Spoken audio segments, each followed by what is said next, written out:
তুমি তোমার ভাবিরে বিয়া করো। আমি আমার ভাবিরে বিয়া করবো? তুমি আমার বউ হইয়া আরেকটা নারীরা আমার বিয়া করার কথা কইতাছো? হ্যাঁ কইতাছি, আমি তোমার বউ হইয়া তোমার অনুমতি দিতেছি তুমি তোমার ভাবিরে বিয়া করো। রাবিয়া, সবসময় ফাইজলামি করবা না। সব সময় কিন্তু ফাইজলামি ভালো লাগে না। আমি মোটেই ফাইজলামি করতেছি না রাশেদ, আমি যা কইতেছি সিরিয়াসলি কইতেছি। তুমি তোমার ভাবিরে বিয়া করো। তুমি কি পাগল হয়ে গেছো রাবিয়া? আমি আমার ভাবিরে কেন বিয়া করবো? তোমার ভাবি কইছে আমি যদি আমার স্বামীর ভাগ তারে দিই, তুমি যদি তারে বিয়া করো তাহলে সে করে অনেক টাকা দিব। আরে আমি তো 5 লাখ টাকা চাইছিলাম, সেটা আমার 10 লাখ টাকা দিব শুধুমাত্র তুমি ওনারে বিয়া করবা।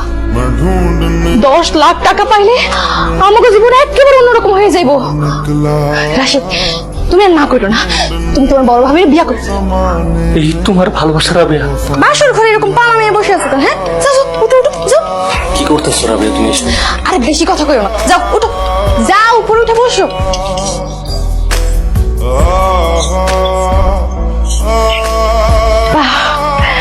দুজনের একসাথে খুব মানাইছে, নজর যেন না লাগে। ভাবি, আমি তো এখন আপনার আমার স্বামীর ভাগ দিয়া দিলাম।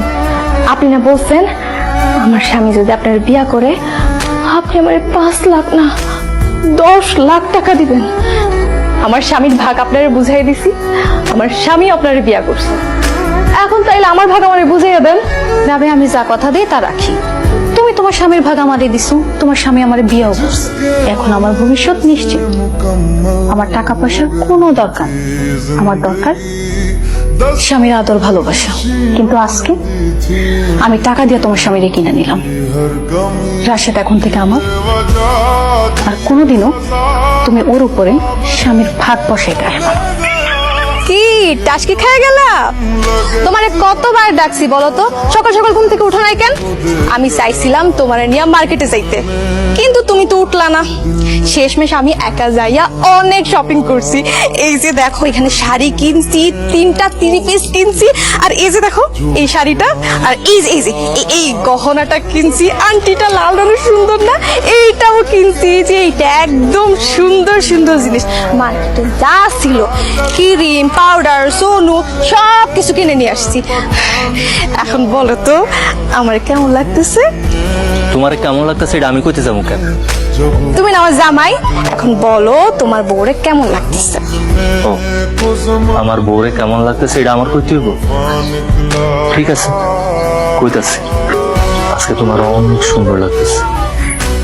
তুমি ওর প্রশংসা করতেছো কেন? আমার প্রশংসা করতেছো না কেন বলো? আমি এত সুন্দর সাজগোজ করছি, এত সুন্দর গয়না পরছি, আমার কেমন লাগছে বলো? নতুন বউয়ের প্রশংসা করতেছো, পুরান বউয়ের প্রশংসা করবে না? আমি কি তোমার বউ না? না, তুমি আমার বউ না। 10 লাখ টাকার বিনিময়ে তুমি আমার ফারজানার কাছে বিক্রি করে দিছো। এখন থেকে ফারজানাই আমার বউ। কি ব্যাপার, তুমি হাজবেন্ড ওয়াইফের ঘরে ঢুকতে গেলে তো অনুমতি নিয়ে ঢুকতে হয়, এই জিনিসটা তুমি জানো না?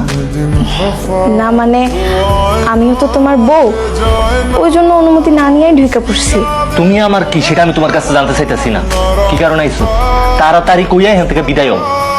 রাশেদ, বিয়ার পর তো তুমি আর আমি সবসময় একসাথেই থাকছি। কোনোদিন তো আমার ছাড়া ঘুমাও নাই তুমি।